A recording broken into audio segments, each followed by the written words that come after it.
In the name of Allah, the most merciful and the most beneficent. Assalamu alaikum. आज हम class 10th mathematics का topic solution of quadratic equations discuss करेंगे। Solution of quadratic equations को discuss करने से पहले मैं आपको रिमेंबर करवाती चलूं what are quadratic equations. As we have discussed in the previous video, ऐसी कोई भी इक्वेशन जिसमें इन्वॉल्व वेरिएबल की हाईएस्ट पावर 2 हो, वो हमारे पास क्वाड्रेटिक इक्वेशन या इक्वेशन ऑफ सेकेंड डिग्री कहलाती है। क्वाड्रेटिक इक्वेशन की स्टैंडर्ड फॉर्म भी हमने प्रीवियस वीडियो में डिस्कस की थी। That was a x square plus b x plus c equals to 0. That was the standard form of the quadratic equation. ये quadratic equation की standard form है। Now come towards the next topic, that is the solution of the quadratic equation. To find the solution set of a quadratic equation, किसी भी quadratic equation का solution set find करने के लिए कुछ methods इस्तेमाल होते हैं। आज उन्हीं में से दो methods हम discuss करेंगे। The first method is factorization and the another method is completing square. इन्हीं दो methods को practice करने के लिए और आपको समझाने के लिए मैंने एक question दिया है। Solve x square minus 3x minus 4 equal to 0. Now compare this question with the standard form of the quadratic equation. जब हम इस क्वेश्चन को स्टैंडर्ड फॉर्म के साथ क्वाड्रेटिक इक्वेशन की स्टैंडर्ड फॉर्म के साथ कंपेयर करते हैं तो हमें देखने से ही पता चल रहा है या यहाँ पे x स्क्वायर के साथ a है तो इट्स मीन यहाँ पे a की वैल्यू 1 है, क्योंकि इधर x स्क्वायर के साथ कुछ भी प्रेजेंट नहीं है। जहाँ कुछ प्रेजेंट ना हो वहाँ पे 1 प्रेजेंट होता है। एक्चुअली a हमारे पास x स्क्वायर के साथ का कोफिशिएंट होता है। यहाँ पे हमारे पास कोफिशिएंट नहीं है तो वो 1 होगा। इट्स मीन a की वैल्यू 1 है। Now come towards the value of b। x के साथ जो भी कोफिशिएंट हो वो b की वैल्यू कहलाता है। यहाँ पे आपको x के साथ क्या नजर आ रहा है? -3। That's why the value of b will be -3। Now come towards the value of c। c is basically over constant. यहाँ पे कांस्टेंट की वैल्यू -4 है। That's why the value of c will be -4। इन्हीं तीन चीजों को लेकर हम क्वेश्चन को फैक्टराइज करते हैं। जैसा कि नाम से पता चल रहा है, factorisation, it's mean we have to convert the question into its factors. हमने क्वेश्चन को उसके लीनियर फैक्टर्स में, क्वाड्रेटिक इक्वेशन को उसके लीनियर फैक्टर्स में कन्वर्ट करना है। कैसे करना है आइए आज हम सीखते हैं। सबसे पहले आप ये क्वेश्चन लिखेंगे। Look at the question. What was the question? It was x square minus 3x minus 4 equals to 0. Now compare it with the standard form. Standard form से हमने जैसा कि अभी पहले इसको कंपेयर कर चुके हैं। Here हमारे पास a, b और c की क्या वैल्यूज है वो लिख लेंगे। Small a is equals to 1 क्योंकि x स्क्वायर के साथ का कोफिशिएंट 1 है। Small b which is basically the coefficient with x के साथ का कोफिशिएंट, यहाँ पे -3 है तो स्मॉल b की वैल्यू -3। एंड स्मॉल c की वैल्यू हमारे पास क्या होगी? c is basically the constant और यहाँ पे हमारे पास कांस्टेंट की वैल्यू -4 है। That's why c is equals to -4। अब a, b और c की वैल्यू निकालने के बाद फैक्टराइजेशन में अगला स्टेप होता है प्रोडक्ट और सम निकालना। अब ये प्रोडक्ट क्या होता है और सम क्या होता है? प्रोडक्ट कैसे निकालते हैं, सम कैसे निकालते हैं? आप क्वेश्चन की साइड पे चले जाएंगे, राइट हैंड साइड पे, और लिखेंगे capital P which stands for product and your product is basically AC। आप अपने स्मॉल a को स्मॉल c से मल्टीप्लाई करें, you will get your required product। What is the value of a over there? 1 multiply c की value क्या है हमारे पास? -4 plus minus minus 1 4s are 4। और प्रोडक्ट विल बी -4। ये आपने प्रोडक्ट निकाला। प्रोडक्ट कैसे निकालते हैं हमारे पास फैक्टराइजेशन के लिए? a को c से मल्टीप्लाई करके। अगली चीज होती है हमारे पास सम। अब वो सम आप कैसे निकालते हैं? Your sum is basically your b, the value of b। Look at the value of b। यहाँ पे वैल्यू ऑफ b -3 है that's why over sum will be -3। Actually ये मेथड, फैक्टराइजेशन का मेथड, मिड टर्म ब्रेकिंग भी कहलाता है। आप अपने सेंट्रल फैक्टर को, मिड टर्म को दो फैक्टर्स में डिवाइड कर देते हो। अब वो दो फैक्टर्स कैसे आते हैं, दो फैक्टर आप कैसे सोचते हो? सबसे पहले आप अपना क्वेश्चन लिखते हो, ए बी और सी की वैल्यू लिखते हो, फिर आप अपना प्रोडक्ट और अपना सम निकालते हो। प्रोडक्ट में ए और सी को मल्टीप्लाई करके लिखते हो, सम में सिर्फ बी की वैल्यू को लिखते हो। अब आपने अपने मिड टर्म यानी कि -3x को दो टर्म्स में डिवाइड करना है। कैसे करेंगे उन दो टर्म्स में split? Listen to me carefully. आपने वो दो फैक्टर्स ऐसे सोचने हैं जिनका प्रोडक्ट, प्रोडक्ट मीन्स मल्टीप्लाई, जिन दोनों को आपस में मल्टीप्लाई करके आंसर -4 आए, और जिन उन्हीं दोनों को आपस में ऐड या सब्ट्रैक्ट करके आंसर -3 आए। अब ऐसे दो नंबर अगर मैं सोचूं जिनको मल्टीप्लाई करके 4 आए, तो वो तो मेरे पास सिर्फ दो ही नंबर बनते हैं, या तो 1 4 जार 4 या 2 2 जार 4। लेकिन जब मैं 1 4 जार 4 देखती हूँ तो मेरे पास 4 तो आ जाता है प्रोडक्ट। अभी इनके साइंस के बारे में डिस्कस नहीं करी मैं। 1 4 जार 4 तो आ जाता है, और 4 को मैं 1 में से माइनस करूँ तो मेरे पास 3 भी आ जाता है। अभी ठीक है, मैंने इसको अपने माइंड में रख लिया। अब मैं अगले फैक्टर को देखती हूँ। 2 2 जार 4, हाँ, वहाँ से भी 4 तो आ रहा है। लेकिन क्या 2 को 2 में ऐड करके मेरे पास 3 आ सकता है? या 2 में से 2 को सब्ट्रैक्ट करके मेरे पास 3 आ सकता है? No, it is not possible. आपके पास इन दोनों सिचुएशंस का सैटिस्फाई होना ज़रूरी है अपने फैक्टर्स को फर्दर लेने के लिए। इसलिए मैं अपना पहला फैक्टर देखूंगी, दैट वाज 1 4 जार 4, और 4 में से 1 माइनस किए 3। अब मुझे प्रोडक्ट में -4 चाहिए। अब ये -4 कब आएगा? अगर मैं +1 को -4 से मल्टीप्लाई करूँ तो -4 आ जाता है। यानी 1 के साथ प्लस साइन दूँ और 4 के साथ माइनस साइन, तो plus minus minus answer will be -4। ये वाली कंडीशन तो सैटिस्फाई हो जाती है। लेकिन जब मैं अगर इन दोनों को ऐड करूँ, प्लस माइनस माइनस, बड़ी वैल्यू 4, 4 के साथ माइनस साइन था, इसलिए 4 - 1 3 होता है, 3 के साथ माइनस साइन आ जाता है। ठीक है, यानी मैंने अपने 1 के साथ प्लस का साइन और 4 के साथ माइनस का साइन लेना है। अगर मैं ऐसा ना करती, 1 के साथ माइनस ले लेती और 4 के साथ प्लस, यहाँ पे तो मेरे पास -4 ही आता, क्योंकि एक दफ़ा एक भी माइनस साइन हो तो मेरे पास आंसर माइनस में आ जाता। लेकिन यहाँ पे सिचुएशन चेंज हो जाती। जब मैं 4 में से 1 को माइनस करती, आंसर +3 आता अगर मैं 4 के साथ प्लस साइन सोचती। इसलिए 4 के साथ मैं माइनस साइन लूँगी और 1 के साथ प्लस साइन लूँगी। और मैं इस 4 प्लस 4 -4 और +1 को कैसे लिखूँगी? अब मेरे 2 फैक्टर्स कौन से बन गए? मैंने कौन-कौन से फैक्टर्स के बारे में सोचा था? पहले मैंने सोचा था मैं लूँगी 1 और 4। 1 4 ज़ा 4, 4 में से 1 माइनस किए 3। लेकिन अगर अब मैंने साइंस के बारे में सोचना है, मैं I am repeating it again, focus at it कंसंट्रेटली।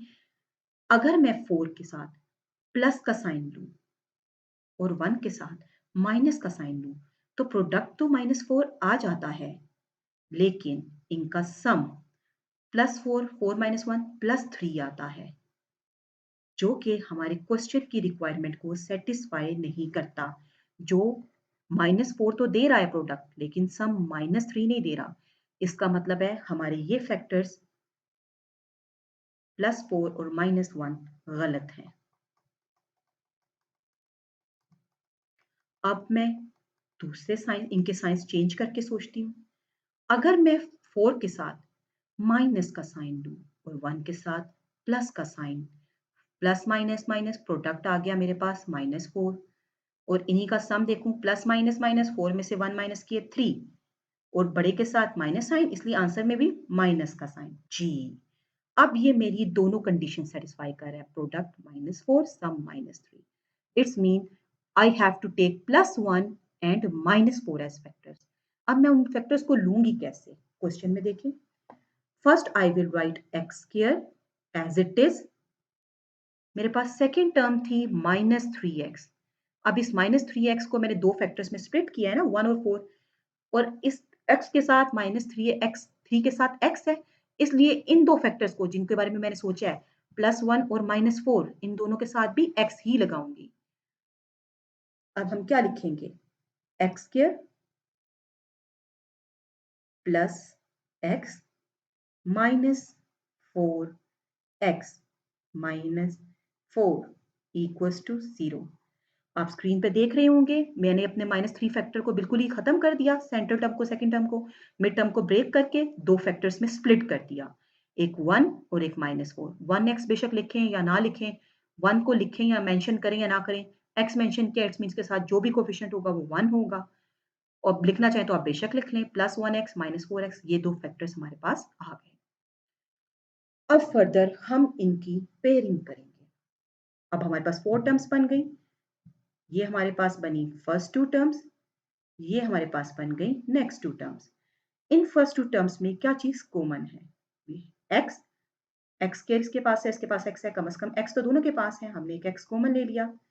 पहले के पास फर्स्ट टर्म x स्क्वायर थी, एक x कॉमन में चला गया तो इसके पास सिर्फ एक x रह गया। We will write x over there.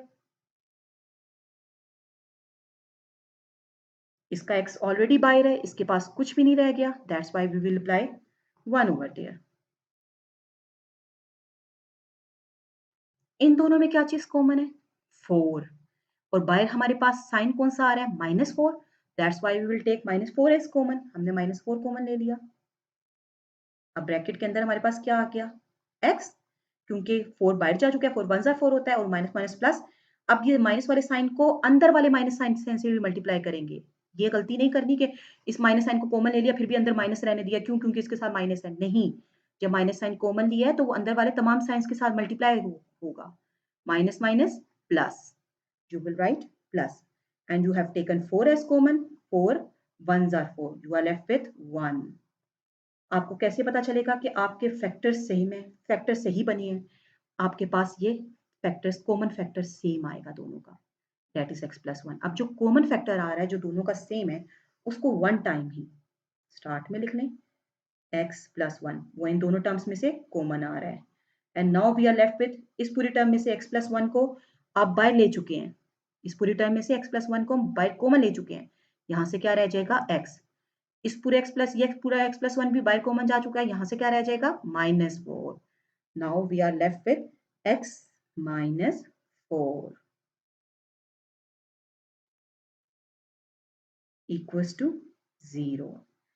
अब यहाँ तक हमारे पास फैक्टराइजेशन तो हो गई, क्योंकि मिड टर्म हमारे पास ब्रेक हो गई, हमारे पास क्वाड्रेटिक इक्वेशन 2 फैक्टर्स में रिड्यूस हो गई। लेकिन अभी भी हमारा काम बाकी है, we have to solve. Solve mean you have to find the solution set. आपको जैसा कि नजर आ रहा है ये दोनों फैक्टर्स इक्वल टू 0 है, आप बारी बारी इनको इक्वल्स टू 0 लेंगे। कैसे लेंगे? वी विल राइट आइदर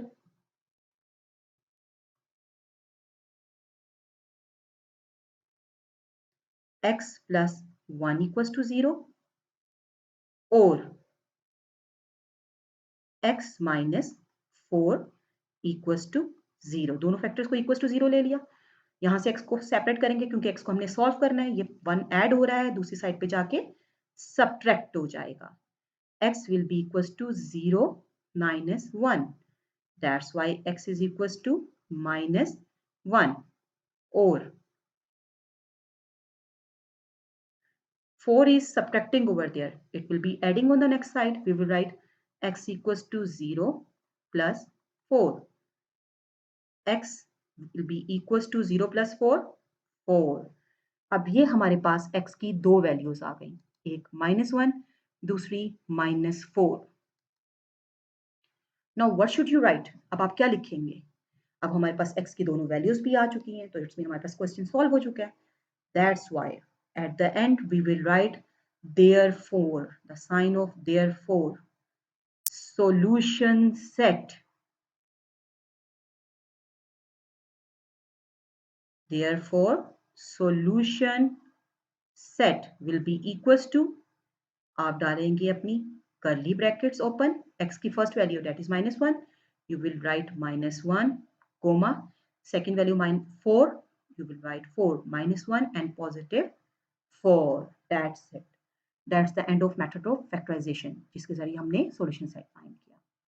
अब हम इसी क्वेश्चन को लेकर सॉल्यूशन सेट फाइंड करेंगे bye completing square. What was the question? First we have to write the question. The question was,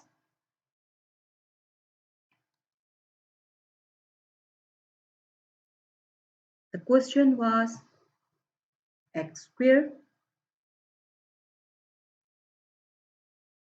-3x -4 equals to 0। Completing square में पहला काम जो हमने करना है, हमने कांस्टेंट को दूसरी साइड पे लेकर जाना है। आपने लिखा यहाँ पे हमारे पास कांस्टेंट क्या है, -4। इट्स मीन आपने यहाँ -4 को दूसरी साइड पे लेकर जाना है, इक्वालिटी की दूसरी साइड पे, राइट हैंड साइड पे लेकर जाना है आपने सबसे पहले स्टेप में कांस्टेंट को। Constant is 4, it is subtracting over there, it will be added on the next side. आपके पास रह जाएगा x square -3x will be equals to 0 plus 4. X square minus 3x is equals to 4. Now come towards the method, that is completing square. It's mean you have to complete the square. Completing square means you have to complete the square. अब जो हमने square complete करना है, तो square के formula से आप लोग वेल अवेयर हैं। मैं राइट हैंड साइड पे आपको फार्मूलाज रिमेंबर करवा देती हूँ। स्क्वायर्स के फार्मूलाज के बारे में आपने पढ़ा है, दो फार्मूलाज हमने स्क्वायर्स के पढ़े हैं। That was when we have two terms a plus b whole square. जब आपके पास दो टर्म्स हो और उनका होल स्क्वायर हो, तो it will be equals to a square plus 2ab plus b square. That is the formula of a plus b whole square. And the another formula, it is the formula of a minus b whole square. What was that formula? It was a square minus 2ab plus b square. आपने left hand side पे इन्हीं दो formulas में convert करना है अपनी left hand side को।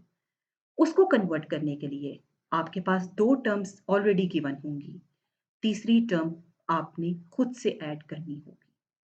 Now look at the question, x square minus 3x equals to 4। अब जब हम नेक्स्ट स्टेप की तरफ जाते हैं, हमारे पास है x square. x square actually किस चीज का स्क्वायर है? x का square, and it is in the form of a। इसका मतलब है a की वैल्यू हमारे पास x है। सेंट्रल टर्म 2ab होती है ना, तो हमने लिखा माइनस साइन, इसलिए माइनस साइन वैसे रहने दिया। फार्मूले वाला हमने लगाया 2। a की जगह पे आपने क्या वैल्यू पुट की है, करेंगे x, क्योंकि हमारे पास x का स्क्वायर है। अब b की जगह पे ऐसी क्या वैल्यू आएगी, सोचें b की जगह पे ऐसी क्या वैल्यू आएगी। 2 तो फार्मूले वाला लगेगा ही लगेगा, क्यों? अब ये माइनस साइन है सेंटर में, तो इसमें ये माइनस वाला फार्मूला फॉलो हो रहा। सेंट्रल टर्म 2ab होती है, a की जगह पे x है, तो b की जगह पे ऐसी क्या वैल्यू होगी जिसके साथ आप ये तीनों टर्म्स आपस में मल्टीप्लाई हो रही है ना, तो 2 multiply by value of a that is x। b की जगह पे ऐसी क्या वैल्यू होनी चाहिए जिससे मल्टीप्लाई करने के बाद आंसर आपके पास -3 बन जाए, ये -3x ही बना रहे, क्योंकि ये तो उसने ऑलरेडी गिवन दिया है। अब हमें ये सोचना पड़ेगा। अगर आप सोचो आपको ऊपर न्यूमरेटर में 3 चाहिए, तो ये वाला 2 ऊपर 2 3 6 हो जाएगा, हमें 6 तो नहीं चाहिए ना। तो हमें क्या करना पड़ेगा, अगर हम 3/2 ले लें, तो ये डिवाइडर वाला 2 इस 2 से कैंसिल हो जाएगा और you are left with 3। It's mean यहाँ पे b की वैल्यू क्या है, 3/2। 3/2 कैसे, आई am repeating it again. Central term होती है 2ab, फार्मूले का 2, फार्मूले का 2 लिख दिया। a की जगह पे x, b की जगह पे ऐसी क्या वैल्यू होगी कि हमारे पास ये -3 बच जाए। ये चीज हमें क्वेश्चन में गिवन दी है, तो हमें थोड़ा खुद सोचना पड़ेगा। It's a point two ponder, आपको खुद सोचना पड़ेगा इसके बारे में। हमें 3 अगर न्यूमरेटर में चाहिए, तो इट्स मीन हमने न्यूमरेटर में 3 लगा दिया, लेकिन साथ ही हमें वो ऊपर वाला 3 भी तो खत्म करना है, 2 खत्म करना है ना, क्योंकि वो 2 कैंसिल होगा तो ऊपर 3 रहेगा, सिर्फ 3x बनेगा। इट्स मीन यहाँ पे b की वैल्यू जो है वो 3/2 होगी, तो हम लिख देते हैं 3/2। तो देखो ये 2 से कैंसिल हो जाएगा, यहाँ पे 3x बच जाएगा। इसका मतलब यहाँ पे b की वैल्यू जो छुपी हुई है वो कौन सी है, 3/2। जो b की वैल्यू यहाँ पे आपके पास छुपी हुई थी, दैट वाज 3/2। अब उस वैल्यू को आपको इस कंप्लीटिंग स्क्वायर करने के लिए यहाँ पे b का स्क्वायर चाहिए, यहाँ पे नहीं है b का स्क्वायर, तो जो चीज नहीं होती आप अपने पास से लगाते हो। जब इसलिए हमें यहाँ प्लस b स्क्वायर चाहिए, b की वैल्यू क्या है 3/2, वो भी हमने खुद सोची, तो हमने 3/2 के स्क्वायर को इस साइड पे भी ऐड कर दिया। जब एक लेफ्ट हैंड साइड पे कोई चीज ऐड करते हो, तो आपको राइट हैंड साइड पे भी वही चीज ऐड करनी पड़ती है 3/2 होल स्क्वायर। अब ये पूरी टर्म कंपेयर करें, प्लस वाला फॉर्मूला तो ये नहीं है, क्यों? क्योंकि इसकी सेंट्रल टर्म में +2ab नहीं -2ab है। इट्स मीन ये इस फॉर्मूला को फॉलो कर रहा है। ये पूरी कंपैक्ट फॉर्म, ये 3 टर्म्स एक्चुअली किस चीज़ का होल स्क्वायर थी? a माइनस b का होल स्क्वायर। तो यहाँ पे a की वैल्यू क्या है? x माइनस b की वैल्यू क्या है? 3/2। तो ये पूरी की पूरी साइड कंप्लीटिंग स्क्वायर है ना, तो आपने इसको स्क्वायर में कन्वर्ट करने के लिए तो a और b की वैल्यू को जस्टिफाई किया है ना, तो आपके पास ये पूरी की पूरी टर्म्स एक मिलके फार्मूला बना देंगी, that was x minus 3/2 whole square. I am repeating it again. A square minus 2ab plus b square will be equals to a minus b whole square. The value of a is x over there. The value of b is 3/2 over there. That's why a minus b whole square. अब हम चले जाएंगे अपनी right hand side की तरफ, equals to 4। अब उसको simplify करें, 3 का स्क्वायर, 3 का स्क्वायर मीन्स 3 को आपस में 2 टाइम मल्टीप्लाई करें, ये नहीं करना 3 2 6 कर देना है। स्टूडेंट्स बेसिकली ये मिस्टेक करते हैं, क्या करते हैं? 3 2 6, no, it's a power of 3, that is 2। It's mean you have to multiply 3 2 times. 3 को 3 से मल्टीप्लाई करना है, 3 3 9। इसी तरह नीचे 2 को 2 से मल्टीप्लाई करना है, 2 2 4। तो ये आपके पास क्या टर्म बन गई? 3 का स्क्वायर 9, 2 का स्क्वायर 4। अब 4 के नीचे कुछ नहीं है तो 1। अब ये दोनों टर्म्स हम फ्रैक्शन में इसलिए कन्वर्ट करें ताकि हम इनका एलसीएम लेकर इसको मजीद सिंप्लीफाई कर सकें।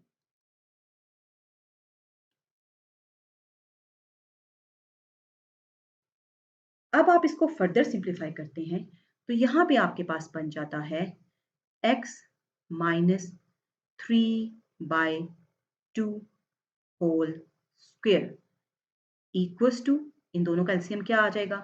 4, 1 4 जा 4, 4 4 जा 16 प्लस 4 4 आपके पास ऑलरेडी है, इस एलसीएम के साथ मैच किया तो 4 1 जा 4, 1 9 जा 9। तो हमारे पास बन गया 16 plus 9 which will be further equals to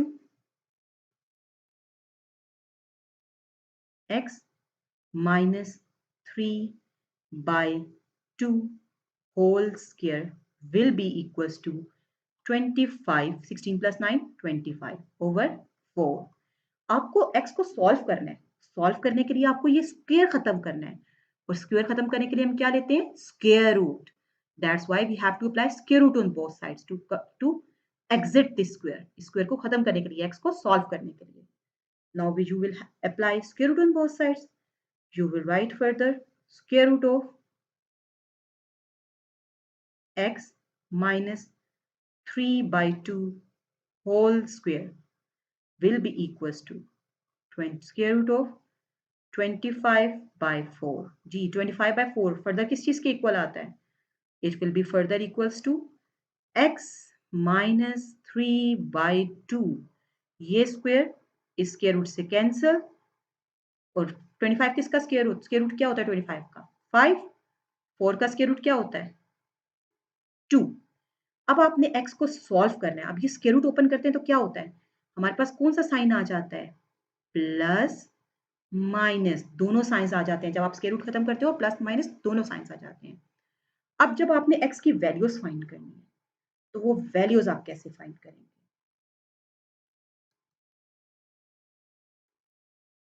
x की वैल्यूज फाइंड करने के लिए वी विल राइट, हम ये साइड पे अपनी जगह बना लेते हैं ताकि हम x की वैल्यूज फाइंड कर सकें।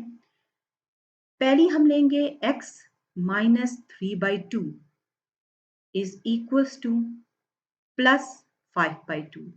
पहले आप x माइनस 3/2 को पॉजिटिव 5/2 के इक्वल लोगे, और दूसरी वैल्यू के लिए x minus 3/2 is equals to negative 5/2, क्योंकि स्क्वायर रूट जब ओपन होता है दो वैल्यूज देते हैं ना, प्लस और माइनस दोनों की। अब आपने x को जब सॉल्व करना है, माइनस 3/2 यहाँ ऐड हो रहा है, उस साइड पे जाके क्या हो जाएगा? सब्ट्रैक्ट 5/2, सॉरी यहाँ पे सब्ट्रैक्ट हो रहा है, उस साइड पे जाके क्या हो जाएगा? ऐड 5/2 प्लस 3/2, दोनों को ऐड किया, सेम विद सेम एलसीएम है। 5 प्लस 3 8/2, और 8/2 आपको क्या आंसर देगा? 4।